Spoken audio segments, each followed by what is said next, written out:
Julia एक शानदार शाम बिता रहे थे। वह रीता को फिर से परेशान नहीं करेंगे। पहले से ही उन दोनों के बीच वे अब विवाहित नहीं है। उनके पेट में बच्चा ही एकमात्र चीज है जो उन दोनों में समान है। वह बच्चे को देखने और रीता को वास्तव में मुक्त करने का इंतजार नहीं कर सकते। वह उस शाम घर आए लेकिन रीता को घर पर नहीं मिले। उन्होंने नौकरों को बुलाया और उनके बारे में पूछा और उन्होंने कहा कि वह कार्यालय से वापस नहीं आई हैं। खैर, शायद उन्हें किसी दोस्त या परिवार से मिलने की आवश्यकता थी। जो भी हो, वह उन्हें जवाबदेह नहीं है और यही बात उनके लिए भी लागू होती है। उन्होंने जल्दी स्नान किया और अपनी प्रेमिका नैना को फ़ोन किया। उसे होटल में उनसे मिलना था। चूंकि रीता घर पर नहीं थी, वह फिर भी बाहर जा रहे थे। उन्होंने एक काली जीन्स पर एक येलो शर्ट पहनी और एक स्नीकर पहना और तेजी से बाहर निकल गए। वह उस रात अपनी आज़ादी का जश्न मनाने के लिए आनंद लेने वाले थे। आधिकारिक तौर पर एक कुंवारा और एक पक्षी की तरह आज़ाद। रीता स्त्री रोग विशेषज्ञ से मिलकर बस फ्री होने वाली थी। वह डॉक्टर से मिलने गई थी और एक अल्ट्रासाउंड करवाया था। डॉक्टर ने कहा कि सब कुछ ठीक है और उन्हें भ्रूण की स्थिति की जांच के लिए अस्पताल में नियमित रूप से आना चाहिए। अल्ट्रासाउंड भी सामान्य था। रीता खुश थी। जब वह चली गई तो वह मुस्कुराती रही क्योंकि उन्होंने अल्ट्रासाउंड प्रणाली के माध्यम से अपने बच्चे को देखा। प्राणी इतना छोटा था जैसे वह मानव नहीं था, लेकिन फिर भी वह अंततः एक सामान्य बच्चा बन जाएगा। यह एक जीवन है, ये नन्हा जीवन जो वहाँ बढ़ रहा है। कुछ महीनों में अपने बच्चे को देखने और गोद में लेने के विचार ने उनके पेट को सुखद बनाया। वह जूलिया के साथ अपने गुप्त तलाक को अपनी खुशी छीनने की अनुमति नहीं देंगी। 1 महीने से भी कम समय के लिए विवाहित और पहले से तलाकशुदा, क्या विवाह है। जूलिया एक पूरी तरह से गलती है। वह केवल एक प्रेमी के रूप में रखे जाने के लिए उपयुक्त हो सकता है। जब रीता घर पहुंची तो उन्हें जूलिया का कॉल आया। जूलिया ओबराय ने रीता को बताया कि वह रात के लिए घर नहीं आ रहे हैं। उन्हें किसी के साथ एक मीटिंग है। उन्होंने कहा कि वह अगली सुबह तैयार रहें और उनका इंतजार करें। अगली सुबह ओबराय निवास पर एक पारिवारिक मिलन समारोह है। उन्हें रीता को लेने आना था। इसके अलावा उन्होंने कहा कि रीता को अपनी चाल अच्छी तरह से चलनी चाहिए। उनके भाई अर्जुन वापस आ गए हैं और वे अभी तक नहीं मिले हैं। मैं उन्हें परिवार के सामने पेश करने से पहले खास तौर पर उनसे परिचय करवाएंगे। रीता ने नाराजगी से नाक भौं सिकोड़ी। पूरी रात किसी के साथ मीटिंग करना। वह जूलिया की बात को उससे कहीं बेहतर समझती थी जितना उन्होंने समझाया था। आखिरकार वे दोनों भी अतीत में उनके बेडरूम और होटल में ऐसी मीटिंग करते थे। उन्होंने ठीक है कहा और इससे पहले कि जूलिया कुछ और कह पाते, उन्होंने फोन काट दिया। सबसे मुश्किल चीज जिसे जूलिया नियंत्रित नहीं कर सकते थे, वह उनकी कामेक्षा थी। उनकी यौन इच्छा बहुत अधिक है और वह इसे छिपाते नहीं है। जिसके पैरों में छेद होता था, जूलिया खुद को संतुष्ट करने के लिए उसमें झांक लेता था। वह जानती थी कि जब उनके बीच सब ठीक चल रहा था, तभी वह निश्चित रूप से किसी और से मिल रहे थे। लेकिन अब वह उनके लिए एक कुत्ते के समान है। वह ऊपर गई और गर्म पानी से स्नान किया। उन्हें कुछ भी खाने का मन नहीं था। रात के लिए एक गिलास जूस काफी रहेगा। उन्होंने अपने पेट को सहलाया और मान लिया कि वह अपने बच्चे को छू रही हैं।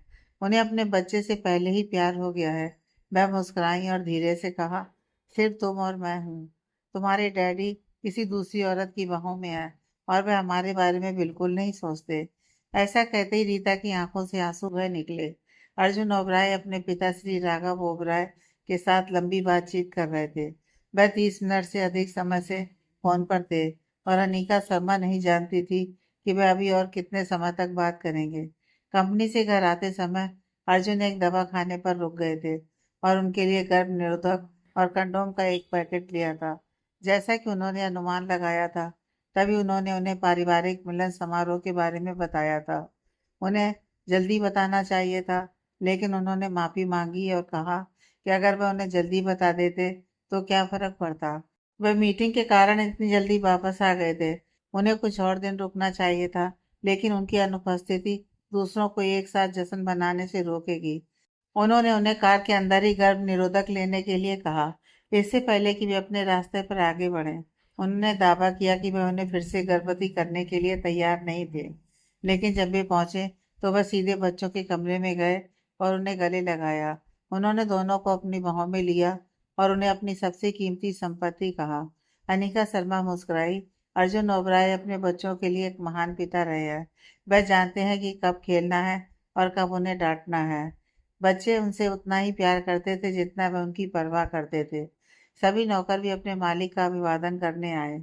अर्जुन ने उनके साथ कुछ समय बिताया और उनसे पूछा कि क्या उन्होंने रात का खाना खा लिया है। छोटे मालिकों ने हाँ में जवाब दिया। वह उनके सामने झुके और उनके कंधों पर हाथ रखा और उनसे मुस्कुराए। इससे पहले कि वह उन्हें घोषणा करते कि वे अगली सुबह बाहर जा रहे हैं, लड़के खुशी से उछल पड़े। वे काफी देर से बंगले तक ही सीमित थे। हालांकि उनके पास वह सब कुछ था जिसकी उन्हें जरूरत थी। उन्हें बाहर की ताजी हवा की जरूरत थी।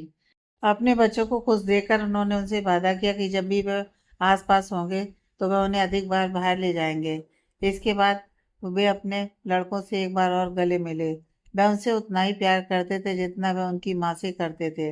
वे जल्दी बंगले में लौट आए और छोटे साथियों को खुशियां मनाने के लिए छोड़ दिया। उन्होंने अपना रात का खाना खाया और ऊपर आए। अर्जुन ओबराय ने सरलता से कहा, पिताजी के पास बहुत कुछ कहने को है। अनिका के विचार बीच में रुक गए। उन्होंने रजाई के नीचे से उन्हें मुस्कुराकर देखा और अर्जुन ओबराय अपने बाथरूम में बिस्तर पर चढ़ गए और उनसे जुड़ गए। वह करीब आ गए जब तक कि उनकी नाक एक दूसरे को छू नहीं गई। अर्जुन ओबराय ने मजाक में कहा, मैं तुम्हें पूरी रात खाने के लिए भूखा हूँ, अपनी नाक को उनकी नाक से मजाकिया ढंग से रगड़ते हुए। अनिका शर्मा ने शिकायत भरे लहजे में कहा, मुझे लगा कि तुम्हें कभी दिलचस्पी नहीं थी। तुम हर रात एक महिला को अपने पास कैसे रख सकते हो और कभी भी उससे संबंध बनाने की पहल नहीं करते। अर्जुन ओबराय हंस पड़े। जिस दिन से तुम इस बिस्तर पर सोई हो, मैं तुम्हें चाहता रहा हूँ, लेकिन मैं तुम्हें फिर से चोट नहीं पहुंचाना चाहता था। मैं नहीं चाहता था कि ऐसा लगे कि मैं तुम्हारा फायदा उठा रहा हूँ। मैं तुम्हारे तैयार होने का इंतजार कर रहा था और आज तुमने मुझे एक खुला चेक दिया है और मेरा इरादा इसका उपयोग करने का है। अर्जुन ओबराय ने समझाया। अनीका मुस्कुराई। उन्होंने अपने पैर का उपयोग करके उनके पैर का पता लगाया और अपने पैरों को उनके पैरों से गूंथ लिया। अनीका शर्मा ने पुष्टि की कि मैं आज रात तुम्हारे लिए तैयार हूँ। अर्जुन ओबराय ने घोषणा की, लेकिन तुम जानती हो कि आज रात मेरे लिए पर्याप्त नहीं होगा। मैं इसे अपने बाकी जीवन के लिए चाहता हूँ। मुझे किसी और की इच्छा नहीं है, केवल तुम्हारी। और उनके होठों को थाम लिया। अर्जुन द्वारा उन्हें सोने के लिए छोड़ने से पहले आधी रात के करीब हो गया था। उनकी बगल में लेट गए। दोनों जोर से सांस ले रहे थे। अर्जुन ओबराय ने धीरे से कहा, मैं तुमसे प्यार करता हूँ। और अनीका मुस्कुराई और उन्हें घूर कर देखा। उन्होंने थकी हुई आंखों से फुसफुसाया, मैं भी तुमसे प्यार करती हूँ। अर्जुन ओबराय मुस्कुराए और उन्हें गले लगाकर सो गए। वह जल्दी उनकी बाहों में झपकी ले गईं। अर्जुन ओबराय ने आह भरी। अगली सुबह अनीका शर्मा की आंखें खुलीं और सूर्य की तेज चमक उनकी आंखों में प्रवेश कर गई। उन्होंने जमाई ली और उस ओर देखा जहां अर्जुन ओबराय आमतौर पर सोते हैं, लेकिन वे वहां विद्यमान नहीं थे। उन्होंने उस स्थान को स्पर्श किया और वह ठंडा था। वह निश्चित रूप से जल्दी उठ गए होंगे। उन्होंने खुद को बैठने की मुद्रा में उठाया। उन्हें अपने पूरे शरीर में अकड़न और मीठा दर्द महसूस हुआ। पिछली रात के गहन आनंद की स्मृतियां उनके मन में प्रवाहित हो गईं। यह किसी विशेष व्यक्ति के साथ करने के लिए अत्यंत मधुर और मनोरंजक था। उन्होंने अर्जुन के हर क्रियाकलाप का भरपूर आनंद लिया था। वह बिस्तर से उतरी और स्नान करने चली गईं। उन्होंने गर्म पानी से स्नान किया और स्नान घर में दर्पण में खुद को देखा। उन्होंने अपनी हंसली और अपने कंधे के विभिन्न भागों पर प्रेम चिन्ह देखे। उन्हें ऐसे वस्त्र पहनने थे जो उनके पूरे शरीर को ढक दें। अर्जुन के अलावा यदि किसी और ने इन निशानों को देखा तो वह निश्चित रूप से शर्म से पानी पानी हो जाएंगी। वह बाहर निकली और एक छोटा ढीला गाउन पहना और नीचे आई। अर्जुन लड़कों के साथ नाश्ता कर रहे थे और तीनों ने विशेष रूप से डिजाइन किए गए कपड़े पहने थे। अर्जुन ओबराय ने एक गोल गले वाला डिजाइनर पोलो शर्ट पहना था जिसे काली जीन्स में टक किया गया था और स्नीकर्स पहने थे। लड़के भी उसी समान शैली में तैयार थे और वे एक समान दिख रहे थे। अनीका शर्मा नीचे आई और लड़कों को देखकर मुस्कुराई। लड़कों ने एक साथ कहा, सुप्रभात मम्मी। वे उन्हें देखकर मुस्कुराए। अनीका शर्मा ने जवाब दिया, सुप्रभात लड़कों, और चलकर अर्जुन के कंधे पर अपना हाथ रखा। उन्होंने उनके जबड़े और गर्दन को चूमते हुए कहा, मेरे मोहक। अर्जुन ओबराय ने जवाब दिया, सुप्रभात मेरी प्रिय। उनका हाथ लिया और उस पर एक पंख जैसा हल्का चुंबन दिया। उन्होंने उन्हें अपने चेहरे की ओर खींचा और उनकी ठुड्डी को संक्षेप में चूमा। वह अर्जुन के सामने बैठ गई और उन्होंने उनके लिए व्यंजन उठाए। उन्होंने अस्थायी रूप से खाना रोक दिया और अनिका को भोजन परोसा। उन्होंने उन्हें धन्यवाद दिया और खाना शुरू कर दिया। उन्होंने चिकन के टुकड़े काटे और उनके मुंह में दिए और फिर एक के बाद एक लड़कों को दिया। जब वह एक आदर्श गृहस्थ की तरह व्यवहार करते थे तो वह अत्यंत मनमोहक लगते थे।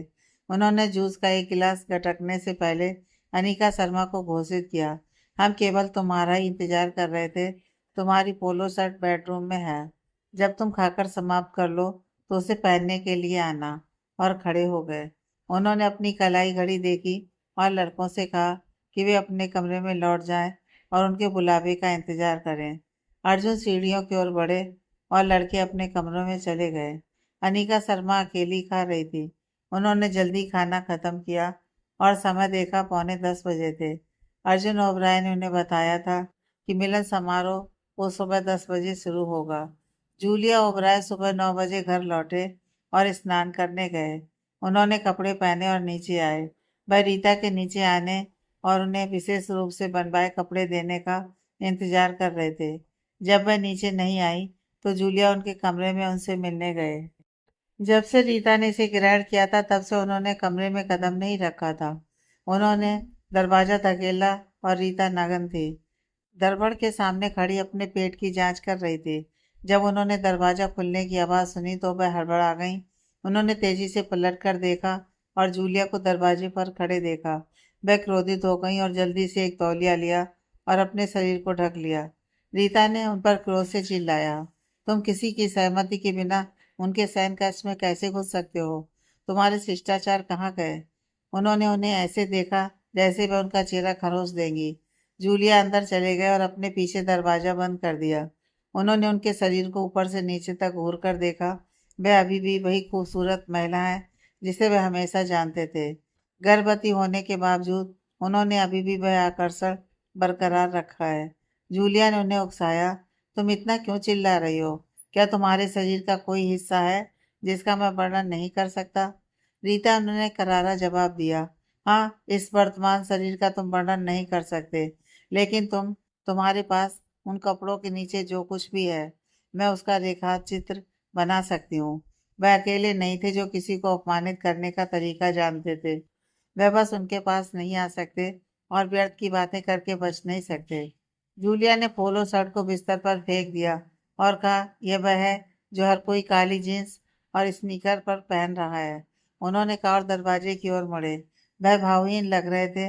वह उनके प्रसन्नचित्त मनोदशा को हानि पहुंचाने में सक्षम थे और वह ऐसा नहीं होने देंगे। रीता ने इतनी जोर से फुफकारा कि वह उन्हें सुन सके, लेकिन जूलिया ने पीछे मुड़कर नहीं देखा, बस दरवाजे के बाहर निकल गए। अर्जुन ओबराय अपनी कार में बैठे। अनिका शर्मा ने सहचालक की सीट ली और बच्चे यात्री सीट पर बैठे थे। ये कार अर्जुन की आधिकारिक कार से भिन्न थी। ये एक काली टिंटित जीप थी और अर्जुन ओबराय स्वयं स्टीयरिंग संभाल रहे थे। वे अपने बच्चों और उनकी मां को बाहर ले जा रहे थे, इसलिए उन्हें ओबराय निवास तक खुद ड्राइव करके ले जाना चाहते थे। अर्जुन ओबराय ने सूचित किया, एक व्यक्ति है जिसके बारे में मैं तुम्हें सावधान करना चाहूंगा। मेरी चाची लता, चाचा प्रकाश की पत्नी। वह अपनी बातों से गुस्ताखी करने की शौकीन है। उनसे सतर्क रहना। अनिका शर्मा ने सिर हिलाया और उन्होंने इग्निशन शुरू कर दिया। अर्जुन ओबराय ने प्लेयर में एक डीवीडी लगाई और कुछ रोमांटिक ब्लूज बजने लगे और इससे कार के भीतर का माहौल भावनात्मक हो गया। समय समय पर अर्जुन ओबराय अनिका शर्मा की ओर देखते और वह मुस्कुराहट के साथ उनकी ओर देखती। वे कुछ कह नहीं सकते थे, लेकिन इससे उन्हें पिछली रात की स्मृति याद आ गई। लड़कों में से एक ने चालक और सहचालक सीट के बीच खड़े होकर डैडी को पुकारा। वह लगभग अपना सिर अपने पिता के कंधे पर रख रहा था। अर्जुन ओबराय ने जवाब दिया, हाँ। उन्हें संक्षेप में देखा और फिर से स्टीयरिंग पर ध्यान केंद्रित किया। उन्होंने पूछा, आप हमें सिनेमा के लिए कब ले जाएंगे? सिनेमा? वह फिल्मों के बारे में क्या जानते हैं? अर्जुन ओबराय ने पूछा, सिनेमा क्यों? पिकनिक या कुछ और क्यों नहीं? लड़के ने जवाब दिया, मैं सिनेमा में जाना चाहता हूँ क्योंकि ये गाना टॉकीज में बजाए जाने वाले गाने जैसा है। अर्जुन ओबराय ने आंखें सिकोड़ी। उन्हें ऐसी भावनात्मक संगीत के साथ फिल्म देखने जैसी चीज के बारे में कब से पता चला? अर्जुन ओबराय ने घोषणा की, ठीक है, मैं केवल तुम्हारी मम्मी को सिनेमा के लिए ले जाऊंगा, जबकि मैं तुम्हें पिकनिक, संग्रहालय और यहाँ तक कि चिड़ियाघर के लिए ले जाऊंगा, लेकिन निश्चित रूप से फिल्म के लिए नहीं। जब तुम अपने चाचा जूलिया की तरह बन जाओगे, तो तुम बिना प्रश्न किए कहीं भी जा सकते हो, जहाँ तुम जाना चाहते हो। क्या ये ठीक है? लड़के ने कंधे उचकाए और कहा, एक दिन मेरी एक प्रेमिका होगी, तब मैं उसे सिनेमा के लिए ले जाऊंगा, उन्होंने घोषणा की। वह सीट पर वापस बैठ गए और अपने पैर क्रॉस कर लिए। उन्होंने अपना हाथ अपने जबड़े पर रखा और एक माफिया सरगना की तरह खिड़की से बाहर देखा। अर्जुन ओबराय अचंभित थे। उन्होंने इन लड़कों को कम आंका था।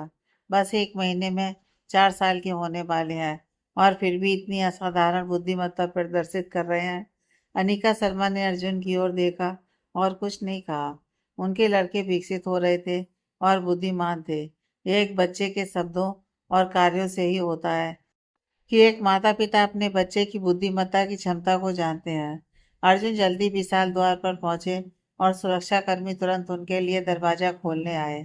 उन्होंने थोड़ा झुककर कहा, आपका स्वागत है, ज्येष्ठ मालिक। अर्जुन ओबराय ने केवल हॉर्न बजाकर जवाब दिया और अंदर चले गए। फिर जूलिया अपने भाई के बाद अपनी फरारी में ड्राइव करते हुए आए। रीता सह चालक सीट पर बैठी थी। सुरक्षाकर्मी ने झुककर कहा, स्वागत है छोटे मालिक, क्योंकि जूलिया ओबराय ने अर्जुन की कार का पीछा किया और भीतर आ गए। उन्होंने अपनी टिंटेड खिड़की नीचे की और उसे हल्का इशारा किया। सुरक्षाकर्मी मुस्कुराया। बड़े मालिक की तुलना में छोटे मालिक से पहुंच बनाना सरल था। ज्येष्ठ मालिक शायद ही कभी किसी पर मुस्कुराते थे और वह आवश्यक निर्देश देने के अलावा शायद ही बात करते थे। अर्जुन ओबराय ने अपनी कार को निर्धारित स्थान पर खड़ा किया और जूलिया ने भी ऐसा ही किया। अर्जुन बाहर निकले और अनीका के बाहर निकलने के लिए दरवाजा पकड़ने के लिए आगे बढ़े और फिर बच्चों के लिए। ठीक उसी समय रीता कार से बाहर निकली। जूलिया के साथ एक ही कार में बैठना घुटन भरा था। वे अब उनके परिवार को छलने के लिए एक विवाहित जोड़े की तरह अभिनय कर रहे थे। जब उन्होंने अर्जुन को अनीका के लिए दरवाजा पकड़े हुए देखा, तो वह विस्मित थी। वह जानती थी कि वह प्रेसिडेंट अर्जुन ओबराय जूलिया के बड़े भाई हैं। उनमें समानता अकाट्य थी, लेकिन वह अपने छोटे भाई से अधिक आकर्षक लग रहे थे। फिर दो प्यारे बच्चे बाहर निकले। जब उन्होंने लड़कों को देखा, तो उन्हें यह समझने के लिए किसी भविष्यवक्ता की आवश्यकता नहीं थी कि बच्चों के पिता कौन थे। वे जूलिया की तरह बहुत थे, लेकिन अपने पिता की अधिक प्रतिमूर्ति लगते थे। ये सभी इतने समान क्यों दिखते हैं? ये वे पौत्र हैं जिनके बारे में जूलिया की माँ श्रीमती करुणा ओबराय बात करते थे। वे इतने आराध्य और मनमोहक लग रहे थे कि कोई भी उन्हें गोद में लेना चाहेगा। वह मुस्कुराहट के साथ लड़कों को अपलक देख रही थी और कामना की कि उनका अपना शिशु भी इतना प्यारा दिखेगा। उनके पास अर्जुन के जैसी केस सज्जा थी। वह इस बात से अनभिज्ञ थी कि अर्जुन और अनीका उनकी दिशा में देख रहे थे। अर्जुन ने उन्हें अपने बच्चों की प्रशंसा में खोया हुआ देखा। उनके होंठ पर एक मंद मुस्कान आ गई। अनीका शर्मा बच्चों के कारण ऐसी टकटकी और निगाहों से लंबे समय से अभ्यस्त थी। जूलिया ने उन पर एक नज़र डाली और उन्हें अपने भतीजों की प्रशंसा करने के लिए अकेला छोड़ दिया। जूलिया ने उन्हें पुकारा, हाय प्यारे बच्चों, और लड़के उनकी दिशा में पलटे और अपनी छोटी टांगों से उनकी ओर दौड़ते हुए अंकल जूलिया चिल्लाए। उन्होंने अपने पिता और जूलिया की तरह वस्त्र पहने थे।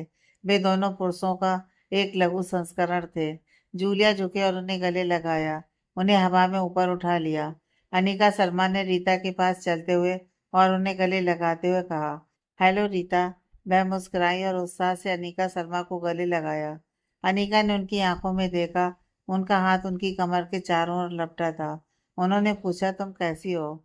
उन्होंने उनके पेट को सहलाया और शिशु को महसूस किया। रीता प्रसन्न थी। अनीका शर्मा उनके बच्चे के बारे में बहुत फिक्रमंद थी। वह उनके अलावा एकमात्र व्यक्ति थी जो उनके पेट को प्यार से सहलाती थी। रीता ने जवाब दिया, मैं ठीक हूँ और बच्चा भी स्वस्थ है। डॉक्टर ने यह पुष्टि की है। तभी जूलिया ने सुना और वह जान गए कि वह डॉक्टर से मिलने गई थी। अनीका शर्मा मुस्कुराई, तुम एक उत्कृष्ट माँ और जूलिया के लिए एक समर्थ पत्नी बनने जा रही हो। मैं अपने छोटे भतीजे या भतीजी को गोद में लेने का इंतजार नहीं कर सकती, अनीका शर्मा ने उल्लास से कहा। रीता की आंखें आंसू से गीली हो गईं। उन्हें इतने लंबे समय में किसी और से ऐसा स्नेहपूर्ण व्यवहार नहीं मिला था। उन्होंने अनीका का हाथ पकड़ा और कहा, तुम एक फरिश्ता हो अनीका। उन्होंने कहा कि वह एक महान माँ बनेगी, जिस पर उन्हें विश्वास था। लेकिन जूलिया के लिए एक महान पत्नी बनना अब ऐसा संभव नहीं था। वह उनकी पत्नी नहीं है और वह उत्कृष्टता जैसा भी कुछ नहीं है। वे अब एक दूसरे के लिए अजनबी हैं और उनके बीच घृणा का स्तर केवल वे दोनों ही इसका वर्णन कर सकते हैं। हालांकि यह दिखावे से ढका हुआ था। अनिका शर्मा ने जवाब दिया, तुमसे मिलना 10,000 पीढ़ियों से संचित एक सौभाग्य था। अर्जुन ओबराय दोनों महिलाओं को देख रहे थे और प्रतीक्षा कर रहे थे कि आज उन्होंने अनिका में एक पक्ष खोजा जो उन्होंने पहले कभी नहीं देखा था। वह साथ रहने के लिए एक असाधारण व्यक्ति है। उन्होंने रीता के साथ एक सच्ची दोस्ती की थी और उनके हृदय पर एक अमिट छाप छोड़ी थी। बिना बताए वह पहले से ही देख रहे थे कि उन्होंने रीता पर कितना सकारात्मक प्रभाव छोड़ा था। दोनों महिलाओं ने गले लगाया। रीता की आंखें लाल हो गई थीं। वह प्रभावित थी। उन्हें नहीं पता था कि वह इतनी जल्दी अनीका के साथ एक दोस्त बन जाएंगी। वह निश्चित रूप से अर्जुन की पत्नी है और लड़के उनके बच्चे हैं। वह उनसे ऐसे पुरुष से विवाह करने के लिए ईर्ष्या करती हैं जो उनसे प्यार करता है। अर्जुन ओबराय ने दोनों महिलाओं को बातचीत में बाधित किया। हेलो रीता। वह मुस्कुरा नहीं रहे थे, लेकिन कोई भी बता सकता है कि वह उनके प्रति एक शांत भाव रख रहे थे। रीता ने अनीका को छोड़ा और मुस्कुराई। रीता ने जवाब दिया, आपसे मिलकर प्रसन्नता हुई प्रेसिडेंट ओबराय। दोनों ने पहली बार एक दूसरे से मिलने पर सौहार्दपूर्ण व्यवहार व्यक्त किया। अर्जुन ओबराय ने परिचय कराया। लड़कों, ये तुम्हारी चाची रीता है। जूलिया को यह कराना चाहिए था, लेकिन वह आसपास की शीतलता से जान गए थे कि युगल अच्छे संबंध में नहीं है। रीता ने जल्दी से उन्हें गले लगाने के लिए अपनी बाहें खोली।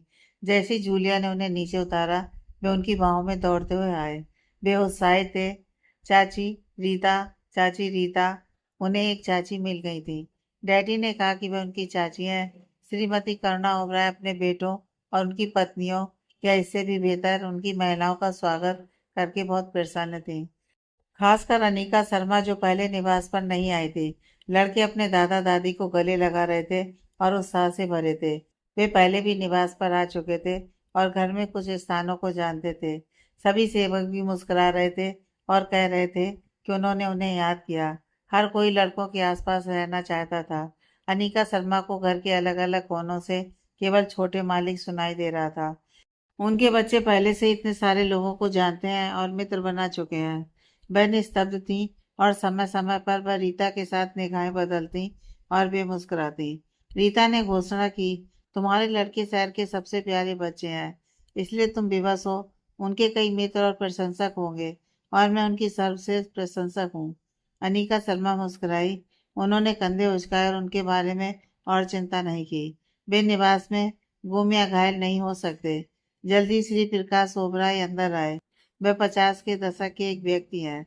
वह लंबे दुबले पतले हैं और उनकी आंखें बाहर निकली हुई हैं। उनका पेट फैलने की ओर अग्रसर लग रहा था, लेकिन अभी भी नियंत्रित था। उन्होंने बाकी सभी की तरह वही पोलो शर्ट और काली जींस पहनी थी। उनका रंग श्री राघव ओबराय और उनके बेटों जितना गोरा नहीं था, बल्कि थोड़ा गहरा था। उनकी दाढ़ी बढ़ी हुई थी या शायद अव्यवस्थित थी। उनके गाल गोल मटोल हैं और वह एक दबावकारी आभा रखते हैं। यह है श्री प्रकाश ओबराय, देश के सबसे प्रतिष्ठित अटॉर्नी। कहा जाता है कि उन्होंने अपनी वकालत के वर्षों में कभी कोई मुकदमा नहीं हारा और उस समय शायद ही कोई छोटे मामले होते थे। अंतर्राष्ट्रीय मामलों को संभालने के दौरान वह आमतौर पर पहली पसंद होते थे। अगर वह एक न्यायालय में प्रवेश करते थे तो अन्य वकील उनके सामने झुक जाते थे। उन्हें कानून का जादूगर कहा जाता था। जैसे ही श्री प्रकाश ओबराय अंदर आए, अर्जुन ओबराय और जूलिया ओबराय उन्हें अभिवादन करने के लिए खड़े हो गए। उन्होंने युवा पुरुषों को देखकर मुस्कुराया और अपने बड़े भाई श्री राघव ओबराय के सामने थोड़ा झुके। उन्होंने हाथ मिलाया और एक सीट ले ली।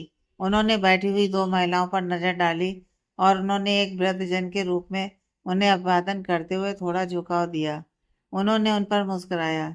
श्री प्रकाश ओबराय ने घोषणा की, मुझे लगता है कि तुम दोनों मेरी भतीजियां हो। उन्होंने यह सवाल पूछने के बजाय एक तथ्य की तरह कहा। दोनों महिलाएं जाहिर तौर पर खूबसूरत थीं, लेकिन एक दूसरे की तुलना में अधिक मधुर और आकर्षक लग रही थीं। लेकिन वह नहीं जानते थे कि वह कौन किससे संबंधित है। हालांकि उनके बड़े भाई ने उन्हें बताया था कि उनके दोनों बेटे अपनी महिलाओं के साथ आ रहे हैं। वे उनसे पहले कभी नहीं मिले थे। जब सभी श्री प्रकाश ओबराय की बात पर मुस्कुरा रहे थे, तभी दो महिलाएं अंदर आईं। एक अधिक उम्र की लग रही थी और दूसरी युवा महिला थी। दोनों महिलाओं के बीच की समानता से कोई भी आसानी से अनुमान लगा सकता था कि वे माँ और बेटी हैं। बड़ी महिला लगभग 40 की उम्र की लग रही थी और युवा महिला लगभग 20 साल की होनी चाहिए। बड़ी महिला को निश्चित रूप से अंदर आने से पहले किसी के साथ झगड़ा हुआ होगा। वह बड़बड़ा रही थी और उनका चेहरा क्रोधित लग रहा था। वह फुफकारते हुए अंदर आई। उनकी नाक और होंठ उनके गालों तक ऊपर उठ गए थे, जैसे कोई धूप में खड़े होकर दूर देख रहा हो। जूलिया ओबराय ने पूछा, क्या हुआ चाची लता? सभी को आश्चर्य हुआ कि श्रीमती लता ओबराय की उपस्थिति से खुशनुमा माहौल अचानक कैसे बिगड़ गया। अनिका शर्मा तुरंत जान गई, ये वही महिला है जिनके बारे में अर्जुन ओबराय ने उन्हें चेतावनी दी थी। उनका रूप निश्चित रूप से उन्हें एक ऐसी महिला के रूप में चित्रित करता था जिसके साथ तालमेल बिठाना मुश्किल है।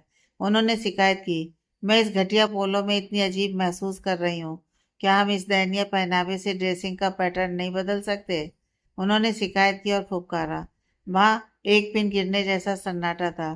कुछ सेकंड तक किसी ने कुछ नहीं कहा, बल्कि केवल नजरें बदली। अगर वह पोलो नहीं पहनना चाहती थी तो वह कोई दूसरा आरामदायक पहनावा पहन सकती थी, लेकिन दूसरी ओर उन्होंने कस्टम मेड कपड़े पहनने का विकल्प चुना और वह सार्वजनिक रूप से शिकायत कर रही हैं। उन्हें अपनी शिकायतें अपने भीतर ही रखनी चाहिए थी। रीता और अनिका शर्मा ने फिर से नजरें बदली और बाद वाली ने अपने होठ सिकोड़ लिए। जूलिया ओबराय के परिवार में अविश्वसनीय लोग हैं। कुछ अच्छे और महान हैं, जबकि अन्य केवल सिर हिलाने लायक हैं। वह श्रीमती लता ओबराय से पहले नहीं मिली थी, लेकिन इस पहली छाप से उन्हें नहीं लगता कि वह उन्हें पसंद करती है। अर्जुन ओबराय ने अनजाने में अनिका शर्मा की ओर देखा और उनकी आंखें मिल गईं। बाद वाली ने कंधे उचकाए, जिससे प्रेमियों के बीच, जैसा कि मैंने तुम्हें पहले बताया था, का संदेश गुजर गया। श्री राघव ओबराय ने टिप्पणी की, हर बार शिकायतें लता, बेहतर होगा कि तुम बड़ी हो जाओ। उनके बेटे की पत्नी और प्रेमिका यहाँ है। वह नहीं चाहते थे कि वह उनके सामने अपमानित हो। परिवार के हर दूसरे सदस्य उन्हें और उनके रवैये को पहले से ही जानते हैं, लेकिन यह बैठी हुई महिलाएं संभवतः उनसे पहली बार मिल रही हैं और उन्हें उन पर एक अप्रिय छाप नहीं छोड़नी चाहिए। श्रीमती लता ओबराय ने घोषणा की, आप यह नहीं कह सकते जीजा जी। मुझे उम्मीद है कि अब जब हमारे प्यारे अर्जुन ओबराय परिवार के मालिक बन गए हैं, तो मैं उनसे एक कट्टरपंथी बदलाव लाने की उम्मीद करती हूँ। ओबराय परिवार पर शासन करने की आपके पुराने तरीके की विधि समाप्त हो गई है। अगर कुछ नहीं किया गया तो मैं आपसे फिर कभी इस घटिया पारिवारिक मिलन में शामिल नहीं होंगी। उनके साथ आई युवा महिला, जिसे अनिका शर्मा ने अनुमान लगाया कि वह उनकी बेटी होनी चाहिए, ने उन्हें धीरे से खींचा। वह स्पष्ट रूप से अपनी माँ के रवैये से शर्मिंदा थी। अर्जुन ओबराय का भाव ठंडा था। उन्हें नहीं पता था कि ऐसा क्या कहा जाए जो उन्हें नाराज न करे। वह शायद ही कभी उनसे बात करते थे, सिवाय इसके कि जब वह आवश्यक हो। एक बहू अपने पति के पारिवारिक मिलन में ऐसे शब्दों को बोल रही है और वह इसके बारे में सावधान नहीं है। यह मिलन उनके पति के जन्म से बहुत पहले से, पीढ़ियों से अस्तित्व में है और उस दिन आमतौर पर एक विशेष पहनावा होता है जिसे हर कोई पहनता है। पोलो का उपयोग 2 साल पहले उनके पिता द्वारा पेश किया गया था और उन्होंने परिवार के सदस्यों से परामर्श करने के बाद ऐसा किया था। उन्होंने सिर्फ खड़े होकर अपनी मनमर्जी नहीं की थी। अर्जुन ओबराय ने घोषित किया, अगर कोई अगले साल ये पोलो नहीं पहनेगा तो ऐसा व्यक्ति खुद को यहाँ नहीं लाए, अन्यथा मैं उसे बाहर फेंकवा दूंगा। और हर जगह फिर से शांत हो गया। शांत वातावरण दो लड़कों से आ रही उत्साहित हंसी से बाधित हुआ। वे लिविंग रूम में आए और अपने पिता के पास गए। एक चिल्ला रहा था, डैड, मैंने एक कैटरपिलर पकड़ा, और दूसरे ने एक भी नहीं पकड़ पाया। यह लड़का उत्साह से बात कर रहा था। श्री प्रकाश ओबराय ने उन लड़कों को घूर कर देखा जो अर्जुन को अपना डैडी कह रहे थे।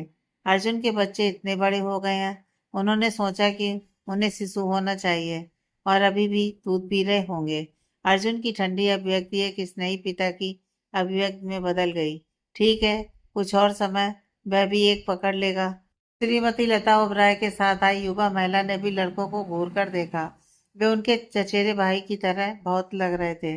अर्जुन और जूलिया दोनों बहुत समान दिखते हैं, लेकिन उन्हें अर्जुन ओबराय को डैडी कहते हुए सुनकर वह जान गई कि वे अर्जुन के हैं। ऐसे प्यारे छोटे लड़के। वह खड़ी हो गई और उन्हें अर्जुन के आलिंगन से खींचकर अपनी ओर लिया। उन्होंने उनके माथे को चूमा और उन दोनों को खुशी से गले लगाया। यहाँ तक कि शिकायत करने वाली श्रीमती लता ओबराय ने भी उनके छोटे हाथों को पकड़ा। उनका रूप समान है, केस विन्यास अर्जुन जैसा ही है। वे मधुर और आराध्य लग रहे थे। श्रीमती कर्णा ओबराय ने पुकारा, अनीका, रीता, इधर आओ, मुझे कुछ चीजें करने में मदद चाहिए। श्रीमती लता ओबराय ने पूछा, क्या वह तुम हो? अपनी भाभी को खोजने के लिए रसोई की दिशा में देखते हुए श्रीमती कर्णा ओबराय एक अप्रैल में पूरी तरह से बाहर आई ताकि उन्हें देखा जा सके। वह उपस्थित सभी मेहमानों के लिए कुछ स्नैक्स बेक कर रही थी ताकि उन्हें कुछ स्वाद और संतुष्टि मिल सके। श्रीमती करुणा मुस्कुराई और श्रीमती लता ने उनके गालों को चूमा। युवा महिला ने नमस्ते कहा, खड़ी हो गई और श्रीमती करुणा ओबराय के सामने थोड़ा झुक गई। श्रीमती करुणा ओबराय ने जवाब दिया, ओह प्रिय पायल, तुम कैसी हो? अपनी भतीजी को थोड़ी दूरी पर हाथ हिलाते हुए वह करीब नहीं आ सकी क्योंकि दोनों लड़के उनके हाथ पकड़े हुए थे। पायल, वह श्रीमती लता ओबराय और श्री प्रकाश ओबराय की बेटी का नाम है। वह अर्जुन और जूलिया की तरह थोड़ी दिखती हैं, लेकिन केवल 40%। अनीका शर्मा और रीता पहले ही अपने पैरों पर खड़ी थी, जबकि अर्जुन ओबराय ने उन्हें रोक दिया।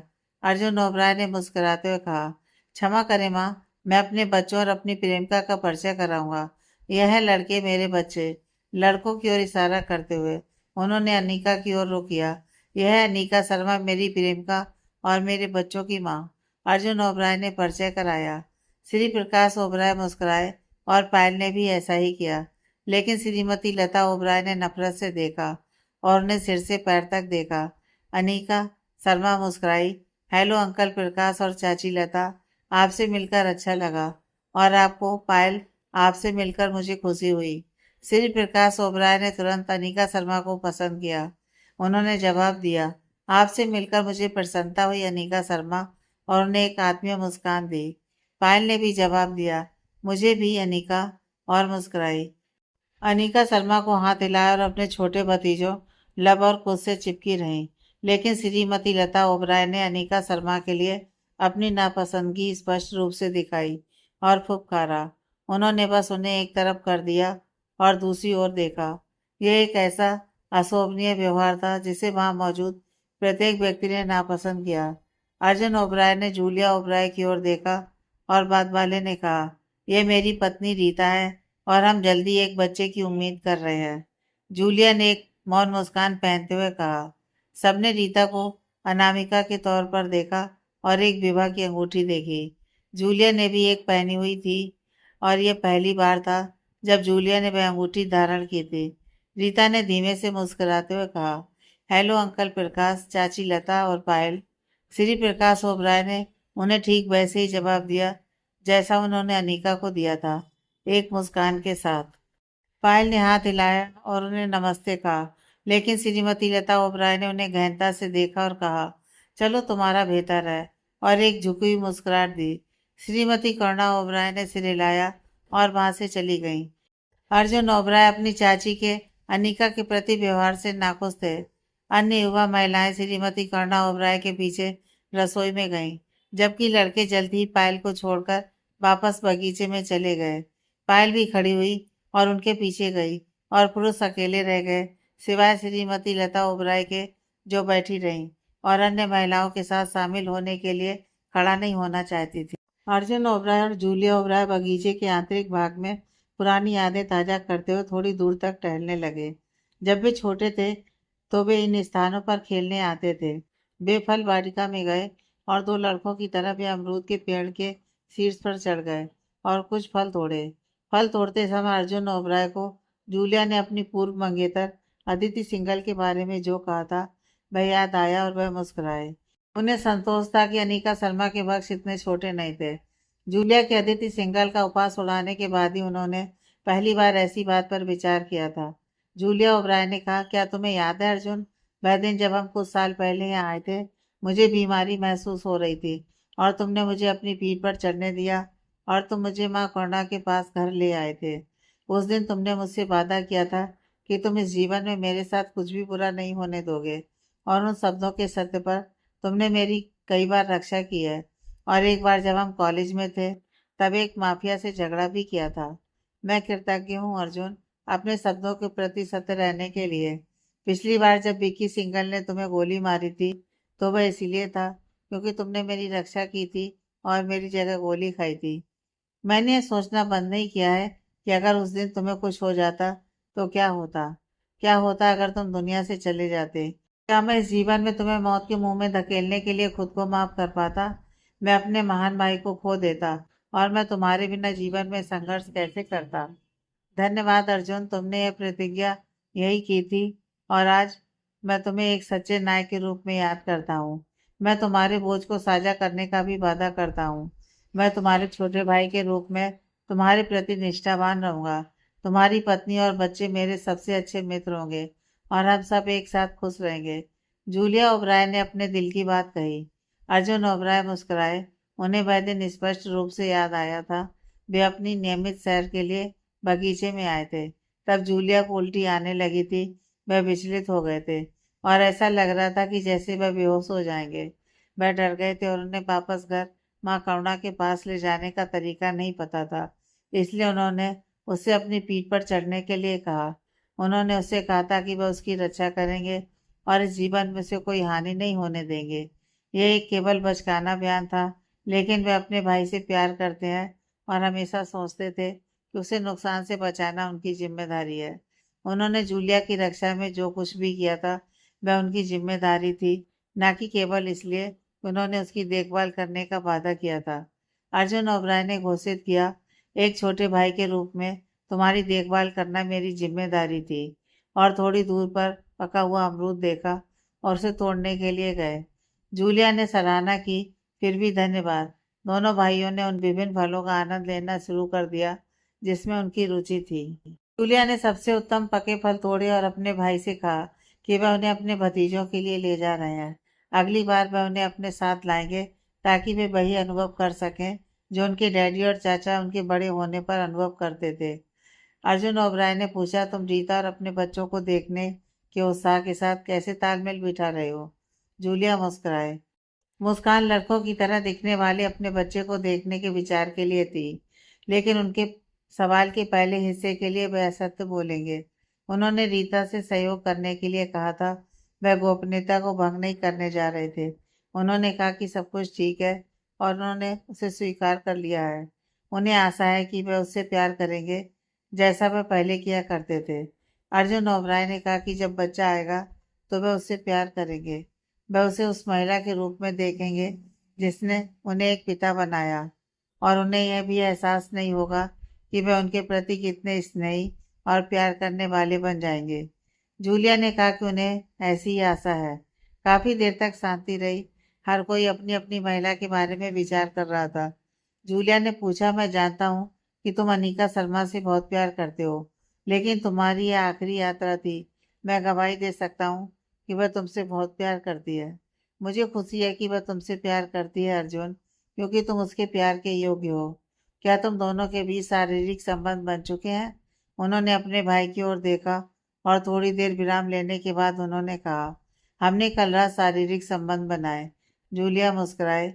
उन्होंने प्रशंसा की। बधाई हो अर्जुन, वह पूरी तरह से तुम्हारी महिला बन गई है। उन्होंने कामना की कि वह इतनी मधुर महिला से मिलने के लिए भाग्यशाली होते। अर्जुन ओबराय ने घोषित किया, धन्यवाद। मैं अपने जीवन में कभी इतना खुश नहीं रहा। मुझे बस उम्मीद है कि कल की सगाई सफलतापूर्वक संपन्न होगी। मैं उसके साथ गंभीर और कानूनी तौर पर जुड़ना चाहता हूँ। जूलिया ने तारीफ की। डॉक्टर लैंड्रे पूरी तरह से तैयार है। वह बहुत प्रसन्न था कि उसकी दोस्त अनीका शर्मा की सगाई हो रही है। मैं भी खुश हूँ, और मुझे यकीन है कि बच्चे और भी अधिक खुश होंगे। अनीका शर्मा तुम्हारे लिए पूरी तरह से उपयुक्त है अर्जुन। भीतर और बाहर वह केवल तुम्हारे लिए बनी है। जब अर्जुन और जूलिया भाईचारे भरी चर्चा कर रहे थे, तो श्री राघव ओबराय और उनके भाई श्री प्रकाश ओबराय अपने अपने जीवन पर चर्चा कर रहे थे और पुरानी बातें ताजा कर रहे थे। लड़के कंप्यूटर गेम खेल रहे थे। ऐसा लग रहा था कि वहां मौजूद सभी पुरुष सदस्यों के पास एक भाई है। क्योंकि सभी के पास एक जोड़ीदार था। श्री प्रकाश ओबराय ने पूछा, मुझे बताओ भाई, अर्जुन ओबराय बिना शादी के बच्चे कैसे पैदा कर सका? वह अनुशासित है और मैं ये अच्छी तरह से जानता हूँ। श्री राघव ओबराय ने जोर से एक सांस ली। ऐसा लगता है कि अर्जुन ओबराय और अनिका शर्मा का संबंध कई लोगों के लिए एक झटके के रूप में आया है। जिस सुबह अर्जुन लड़कों को ओबराय निवास पर लाए थे, वह खुद भी हैरान थे, लेकिन वह क्या कर सकते थे?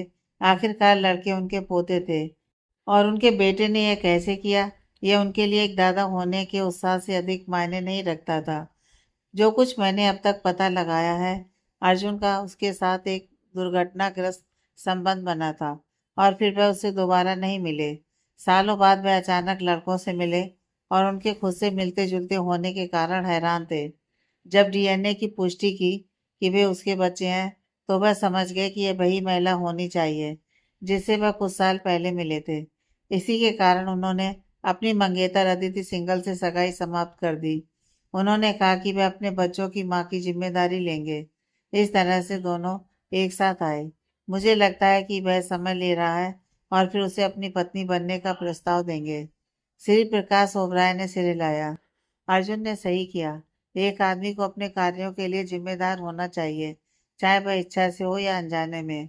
उन्होंने अनिका शर्मा के साथ बच्चे पैदा किए, जो उसे उनकी जिम्मेदारी बनाता है। श्री प्रकाश ओबराय ने अपने बड़े भाई से कहा कि उन्हें अपने भतीजे पर गर्व है।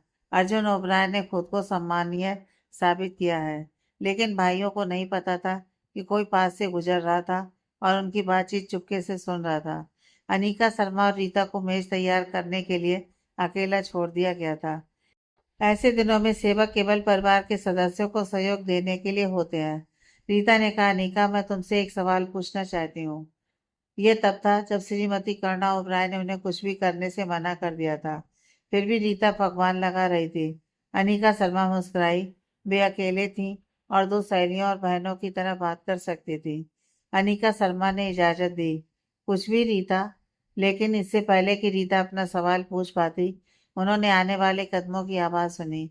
उन्होंने उस दिशा में देखा जहाँ से कदम की आवाज़ आ रही थी और श्रीमती लता ओबराय को देखा। अनिका शर्मा ने धीमे से सांस ली। यह महिला उन्हें पसंद नहीं करती और वह ये जानती है। वह दोनों महिलाओं के पास आई और चारों ओर देखा। उन्होंने रीता की ओर देखा। करुणा कहाँ है? बात वाली ने अनिका की ओर देखा। अनिका शर्मा श्रीमती करुणा के साथ बेकिंग कर रही हैं। उनकी सास उन्हें कुछ भी छूने नहीं देती। वह कहती हैं कि उनके गर्भ में पल रहे बच्चे को तनाव महसूस नहीं होना चाहिए। अनिका शर्मा ने जवाब दिया।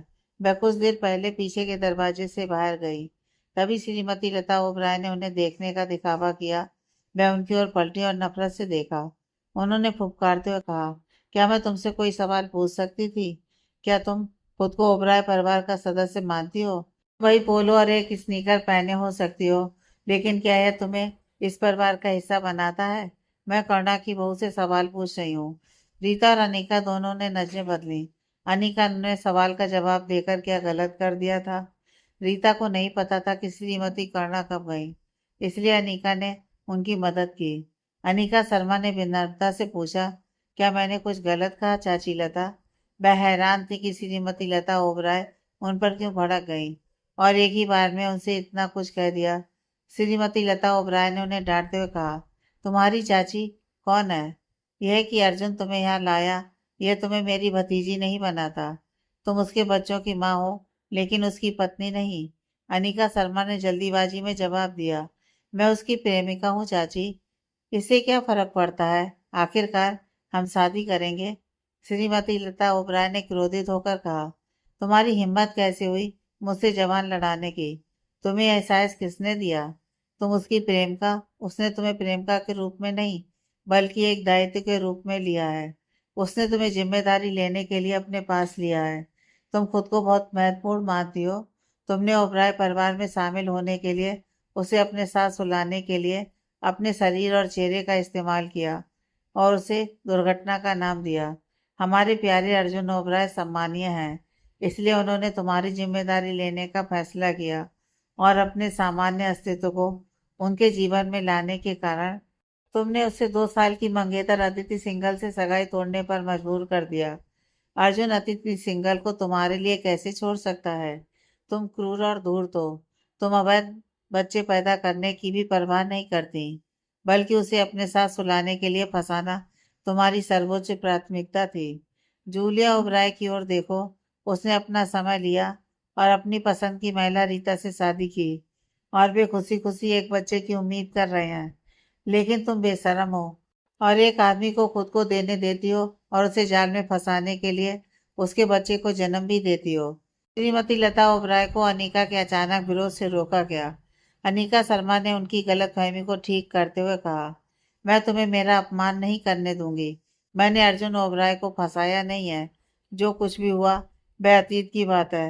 लेकिन अब वह मुझसे उतना ही प्यार करते हैं जितना मैं उनसे प्यार करती हूँ। यह महिला उनके बारे में इतना भयानक कैसे सोच सकती है? क्या वे अपने पिछले जीवन में दुश्मन थे कि वे पहली बार मिलकर ही उनसे इतनी नफरत करती हैं? श्रीमती लता ओबराय हंसने लगी। अर्जुन तुमसे प्यार नहीं करता। वह तुम्हारी जिम्मेदारी ले रहा है और चाहता है कि तुम सोचो कि जो वह तुम्हारे लिए महसूस करते हैं वह प्यार है। मैं तुम्हें सलाह दूंगी कि तुम अर्जुन ओबराय को अकेला छोड़ दो। उसे अपनी श्रेणी और पसंद की महिला चुनने दो। उसे अपने साथ सोने के लिए भटकाना बंद करो। तुम घटिया हो। मुझे आश्चर्य नहीं होगा कि तुम एक नर्तकी हो। रीता और जूलिया से सीखो और अपने आखिरी बची हुई शर्म को बरकरार रखो। उसके जीवन से बाहर निकल जाओ। तुम उसके बच्चों की माँ बनी रहोगी, लेकिन उसे अपना जीवन खुशी से जीने दो। अपनी क्षमता का एक आदमी ढूंढो और उसे लुभाओ। श्रीमती लता ओबराय अनीका पर भयानक बातें करती रहीं। इस बार बात वाली आंसू बहा रही थी। वह बस बैठ गई और कुछ और नहीं कहा।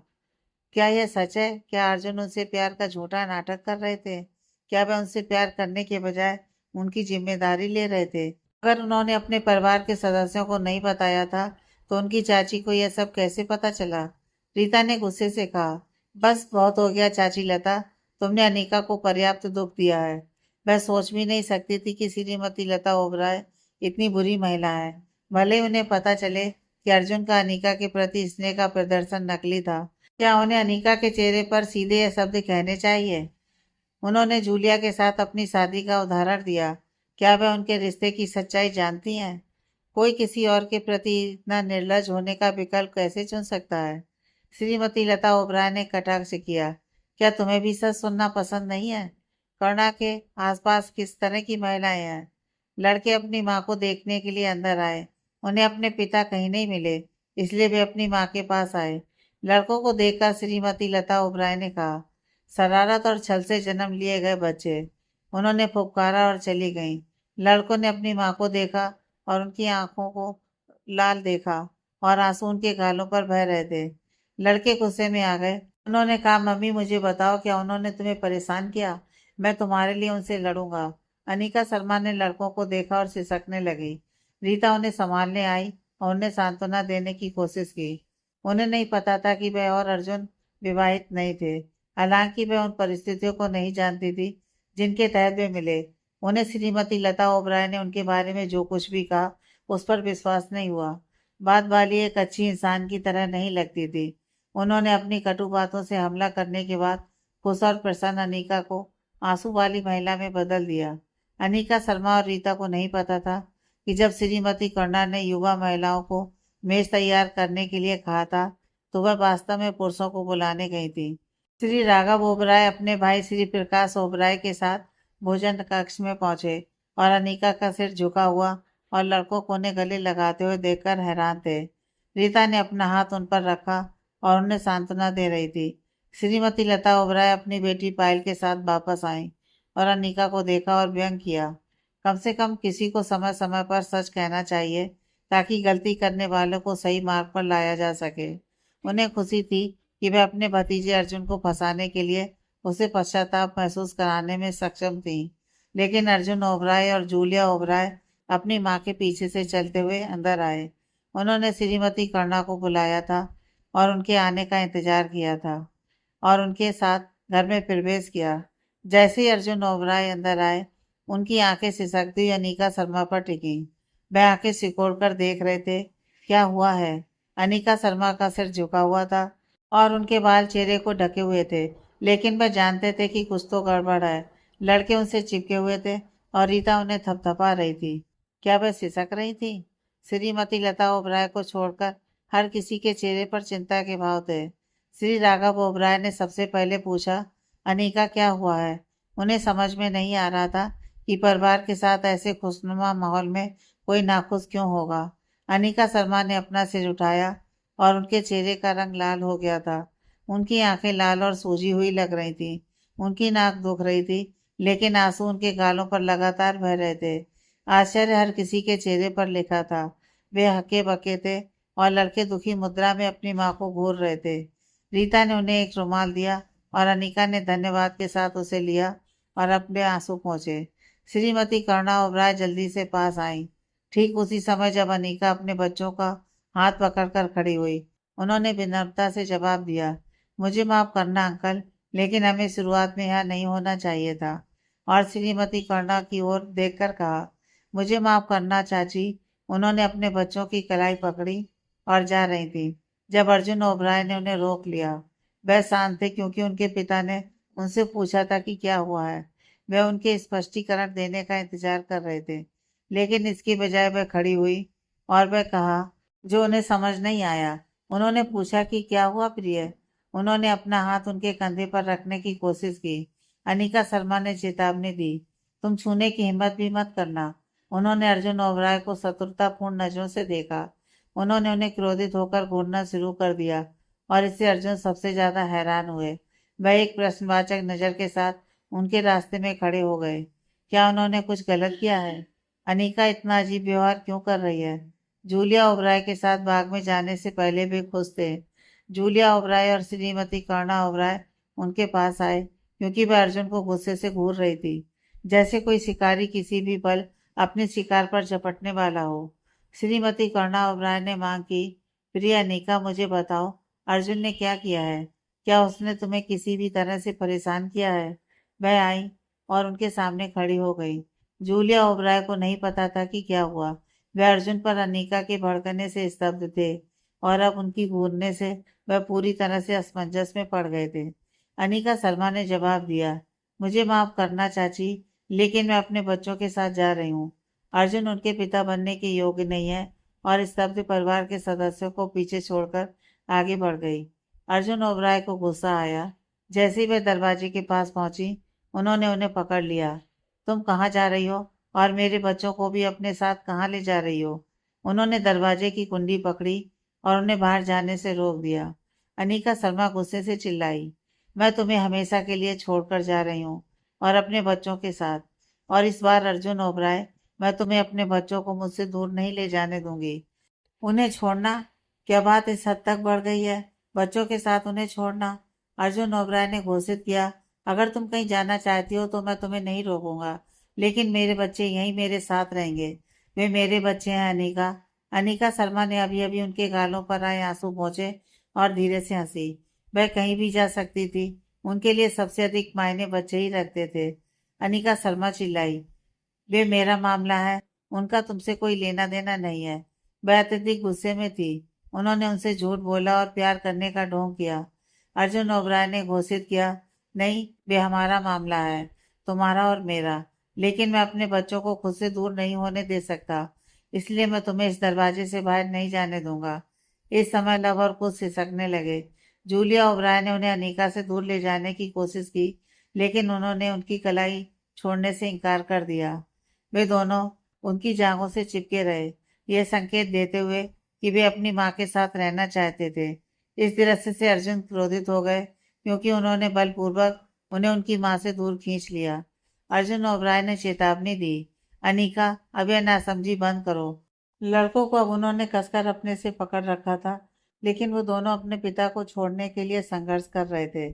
जूलिया ओबराय विनती कर रहे थे, अर्जुन कृपया, बच्चे सिसक रहे हैं। निश्चित रूप से अब उनकी रोने की आवाज पूरे घर में गूंज रही थी। उन्होंने उन्हें दूर खींचने की कोशिश की, लेकिन अनीका शर्मा उन्हें नहीं छोड़ेगी। अनीका शर्मा चिल्लाई, अर्जुन, तुम उन्हें इस तरह सिसकाकर मुझे और तकलीफ दे रहे हो। उन्हें याद नहीं आ रहा था कि उन्होंने उन्हें इस तरह दर्दनाक ढंग से सिसकते हुए देखा हो। अर्जुन ओबराय ने कहा और अनीका को पकड़ लिया, उन्हें पूरी तरह से दबा दिया और बच्चों को जूलिया के पास जाने दिया। अगर तुम जाना चाहती हो तो जा सकती हो, लेकिन मैं तुम्हें उन्हें मुझसे दूर नहीं ले जाने दूंगा। अगर तुम्हें लगता है कि मैं तुम्हें दुख दे रहा हूँ तो बोलकर बताओ। अर्जुन ओबराय ने आदेश दिया, उन्हें यहाँ से दूर ले जाओ। जूलिया ओबराय ऐसा करने जा रहे थे जब श्री प्रकाश ओबराय ने हस्तक्षेप किया। श्री प्रकाश ओबराय ने बीच बचाव किया। अर्जुन, बच्चों को उनसे दूर मत ले जाओ, अगर वे अपनी माँ के साथ रहना चाहते हैं। लेकिन पहले क्या हुआ? अनीका, अगर तुम हमसे बात नहीं करोगी तो हम अंदाजा लगाते रहेंगे कि क्या हुआ है। हमें सुनने दो कि क्या हुआ। तुम दोनों यहाँ आने से पहले एक दूसरे से लड़ नहीं रहे थे। अगर अचानक कोई समस्या आती है तो बस फैसला मत लो और एक पिता को उसके बच्चों से दूर मत करने की कोशिश करो। कोई आदमी से स्वीकार नहीं करेगा। कोई आदमी नहीं। यहाँ बुजुर्ग हैं। चलो इसे यहीं हल करते हैं। अर्जुन के हाव भाव से ऐसा नहीं लगता कि वह जानते हैं कि क्या हुआ। वह भ्रमित है। उन्हें बताओ कि उन्होंने तुम्हें इतना दुख पहुंचाने के लिए क्या किया है। अनिका शर्मा ने संघर्ष करना बंद कर दिया और अर्जुन ने उन्हें छोड़ दिया। वहां शांति छा गई और श्री प्रकाश ओबराय ने अनिका की और प्रशंसा की। उन्होंने वास्तव में उनके प्रति सम्मानजनक व्यवहार किया था। श्रीमती करुणा ओबराय ने उन्हें अपनी ओर खींचा और उन्हें सोफे पर बैठने के लिए ले गईं। अनिका शर्मा फिर से सिसकने लगी। उन्हें अब हिचकी आ रही थी। रीता पहले ही पानी डाल रही थी और उनके पास ले आई। श्रीमती करुणा ओबराय ने इसे अनिका के मुंह तक ले गई, उन्हें पानी पिलाया।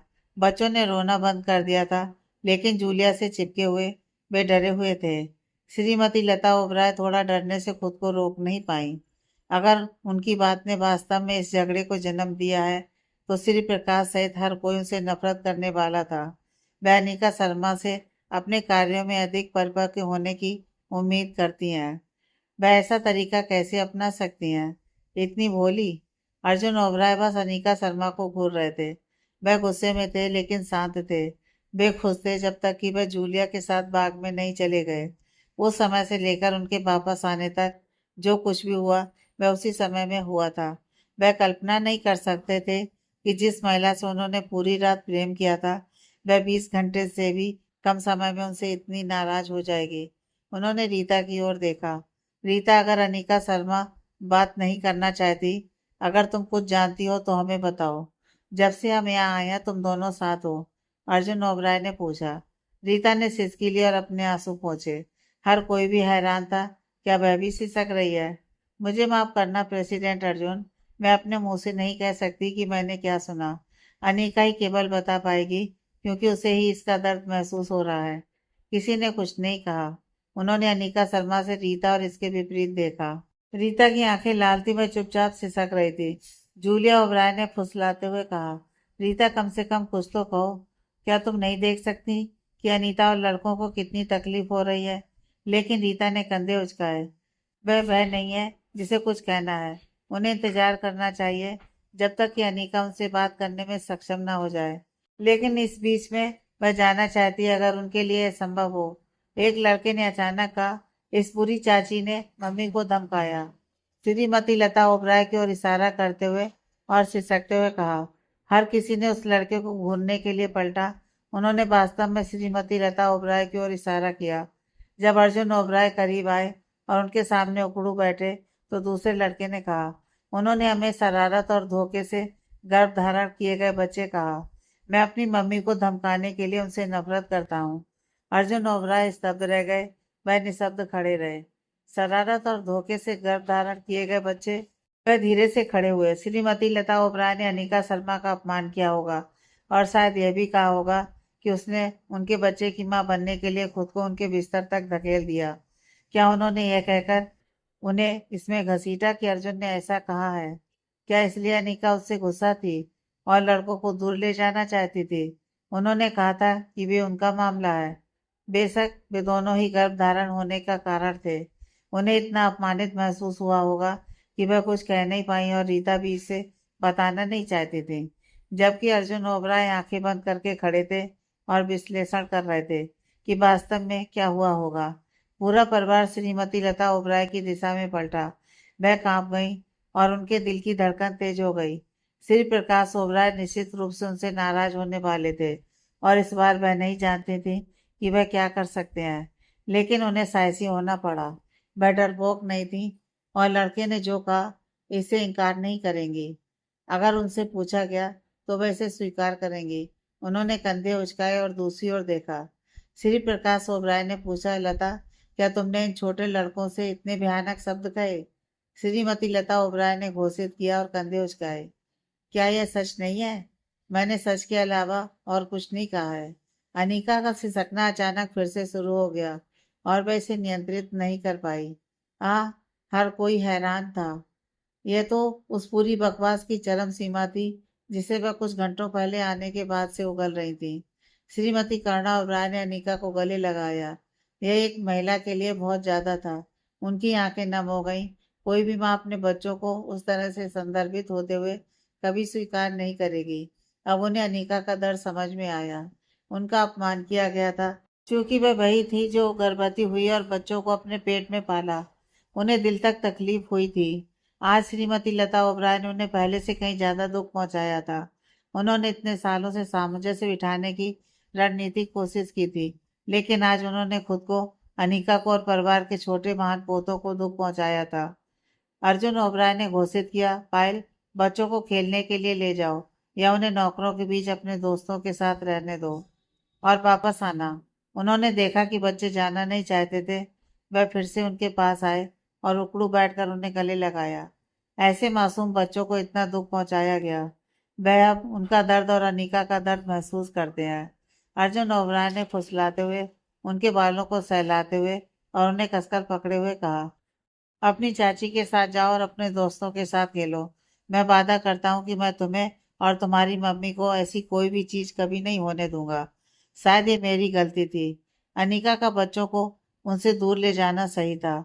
उनके अपने परिवार ने उनसे ऐसे शब्द कहे, उन्हें कभी विश्वास नहीं होता। फिर उन्होंने उन्हें पायल को सौंप दिया और वे आज्ञाकारी होकर उनके पीछे चल दिए। जूलिया ओबराय ने अपने भाई को देखा और उनकी आंखें लाल देखीं। वह बहुत गुस्से में थे। बस कल रात ही उन्होंने प्यार में एक दूसरे को सौंप दिया और आज ऐसी बात हो रही है। ऐसा लगेगा जैसे अर्जुन ने उन्हें धोखा दिया हो। अर्जुन ने पायल के लौटने तक इंतजार किया, लेकिन श्री प्रकाश ओबराय ने अपनी पत्नी पर चिल्लाया, लता, तुमने क्या किया है? तुम इस खुशहाल परिवार को दुख पहुंचाने के लिए ऐसे शब्द कहती हो? किस तरह से अर्जुन ने तुम्हें नाराज किया है? या अनिका शर्मा तुम्हारे रास्ते में आई है कि तुमने उनके बच्चों से ऐसे शब्द कहे? अगर तुम्हें माता पिता से कोई समस्या है तो तुम उन्हें निशाना क्यों नहीं बनाती और बच्चों को बाहर रखो? आज लता, तुमने कुछ ऐसा किया है जिसे मैं तुम्हें कभी माफ नहीं करूंगा। इसमें समय लग सकता है, लेकिन मैं इस अपमान का बदला लूंगा जो तुम मेरे परिवार के सदस्यों के बीच मेरे लिए लाई हो। श्री प्रकाश ओबराय अपना असंतोष व्यक्त कर रहे थे। अर्जुन ओबराय ने पूछा, रीता, क्या उसने बस इतना ही कहा? अगर नहीं तो यहाँ हर किसी को बताओ। मैं यह जानने से पहले इसे सुनना चाहता हूँ कि क्या कहना है। इसे उगल दो। उन्होंने हर किसी को बैठने का इशारा किया, लेकिन खुद खड़े रहे। उन्होंने रीता को बोलने का इशारा किया और रीता ने अनीका की ओर देखा और उन्होंने सिर हिलाया। रीता ने कहा, उसने बहुत भयानक शब्द कहे, जैसे अनीका एक दुष्ट महिला है जिसने परिवार में खुद को स्थापित करने के लिए अपने शरीर और चेहरे का इस्तेमाल किया, कि उसने प्रेसिडेंट अर्जुन को फंसाया और उनके बच्चों के साथ गर्भवती हुई। उसे कभी प्यार नहीं किया जा सकता क्योंकि प्रेसिडेंट अर्जुन केवल उनकी जिम्मेदारी ले रहे हैं और उन्हें अपने साथ रहने की इजाज़त दी। उसने उन्हें अदिति सिंघल के साथ अपनी सगाई तोड़ने पर मजबूर कर दिया और नहीं चाहती थी कि वह उस महिला के साथ खुश रहें जिसे वह प्यार करते हैं और जो उनकी श्रेणी और क्षमता के अनुरूप है। उन्होंने अनीका को प्रेसिडेंट अर्जुन को छोड़ने और उन्हें खुश रहने देने की सलाह दी। उन्होंने उनकी तुलना एक नर्तकी से की। रीता आगे बढ़ने वाली थी जब अर्जुन ओबराय ने उन्हें रुकने का आदेश दिया। अर्जुन ओबराय गरजे, बस ठीक है रीता, और वे सुनना नहीं चाहते थे। उन्होंने श्रीमती लता ओबराय को घूरा और उनकी आंखें लाल थीं। अर्जुन ओबराय चिल्लाए, मैंने हमेशा इस परिवार में हर किसी का सम्मान किया है। मैं अनीका को पहली बार यहाँ लाया हूँ, वह मेरे साथ, और मैं उम्मीद करता हूँ कि उसे मेरी महिला होने के नाते उसका स्थान दिया जाए। लेकिन आज तुमने अनीका और मेरे बच्चों के खिलाफ जो कहा, मैं तुम्हें कभी माफ नहीं करूंगा। मैं इसे जाने नहीं दूंगा। आज से मैं तुम्हें अपनी चाची कहना बंद करता हूँ। मैं तुम्हें अपना बड़ा नहीं मानता। एक बड़ा वह होना चाहिए जो छोटे लोगों को खुद के पास लाना जानता हो, ना कि तुम्हारी तरह एक बेकार। क्या तुम्हें आत्मघाती शब्द कहने चाहिए जो किसी को अपनी जान लेने में सक्षम हो? तुम जानती हो कि तुम्हारे शब्द बिच्छू के डंक से ज्यादा दर्द देते हैं। तो तुम मुझसे सीधे बात क्यों नहीं करती? मेरे साथ लोगों से क्यों? क्या तुम जानती हो कि अनीका और मैं कब और कहाँ मिले थे? वे बच्चे कब गर्भ धारण किए गए थे और कैसे? मुझे याद नहीं कि मैंने तुमसे अनीका और खुद के बारे में कुछ कहा हो। क्या मैं पागल हो गया हूँ कि तुम्हारे जैसी एक बेवकूफ के साथ अपने प्यार के जीवन जैसी संवेदनशील बातें कहूँ या चर्चा करूँ? श्रीमती लता ओब्रायन ने बीच में टोकते हुए झल्लाया। बस बहुत हो गया। तुम मुझसे ऐसे शब्द नहीं कह सकते। मैं तुम्हारी बड़ी हूँ और तुम्हारे चाचा की पत्नी हूँ अर्जुन। तुम मुझे एक सिर्फ प्रेमिका के सामने तुच्छ समझोगे। लेकिन अर्जुन ने चिल्लाकर उन्हें चुप करा दिया। अर्जुन ओबराय ने कहा, निका मेरे लिए सिर्फ प्रेमिका से कहीं ज्यादा है। वह वह महिला है जिससे मैं प्यार करता हूँ और मैं तुम्हें मेरी महिला का अनादर नहीं करने दूंगा। तुमने उनके गर्भ और मेरे बच्चों की मासूमियत को कुचल दिया और तुम्हें अपने किए पर पछतावा नहीं है। उनकी आंखों से आग निकल रही थी। वह बहुत गुस्से में थे। वह एक ऐसा दबाव वाला माहौल दे रहे थे कि उनके माता पिता और चाचा उनके वर्तमान रूप का वर्णन करने के लिए शब्द नहीं ढूंढ पाए। जूलिया ओब्रायन ने देखा और जल्दी से अपनी नजरें फेर ली, जैसे कि अर्जुन उनसे बात नहीं कर रहे हो। श्रीमती लता ओब्रायन ने जारी रखा, मैंने जो कहा वह सच के अलावा कुछ नहीं है। क्या तुमने अपने माता पिता को नहीं बताया कि तुम अनीका की जिम्मेदारी ले रहे हो क्योंकि वह तुम्हारे बच्चों की माँ है? क्या यह सिर्फ एक अचानक संबंध नहीं था जो तुम्हारा उनके साथ था? अगर मैं सच कहूँ तो इसमें क्या गलत है? तुमने ईमानदारी का आदमी होना कब बंद कर दिया? श्रीमती लता ओबराय ने अर्जुन पर झल्लाया। अर्जुन ओबराय पलटे और अपने माता पिता की ओर देखा, पहले अपनी माँ और फिर अपने पिता को। ऐसा लगा जैसे वह उनसे सवाल पूछ रहे हो। तुमने उसे यह बताया? क्या श्रीमती लता ओबराय ने यह बकवास उनके माता पिता से सुनी? उन्हें याद आया कि जब उनके माता पिता ने अदिति सिंघल से अपनी सगाई तोड़ने का विरोध किया था तो उन्होंने अनिका शर्मा का एक ढाल के रूप में इस्तेमाल किया था। उन्होंने कहा था कि वह किसी और से शादी नहीं कर सकते जब उनके पास एक महिला है जिसने उनके बेटों को जन्म दिया है। उन्हें उन पंक्तियों को कहने के लिए अपराध बोध महसूस हुआ। उन्होंने अनजाने में अनिका की ओर देखा और उन्हें घूरते हुए देखा। अनिका ने अर्जुन को घूरना शुरू कर दिया है। क्या वह अब श्रीमती लता ओबराय की बातों पर विश्वास करके अर्जुन से सवाल करेगी कि क्या उन्होंने यह कहानी परिवार को बताई थी? अर्जुन ने अपनी चाची लता से सारे रिश्ते तोड़ लिए हैं। क्या राघव और श्री प्रकाश ओबराय अपने बड़े बेटे के इस निर्णय का समर्थन करेंगे या इससे परिवार में और दरार आएंगी? आगे की कहानी नेक्स्ट पार्ट में।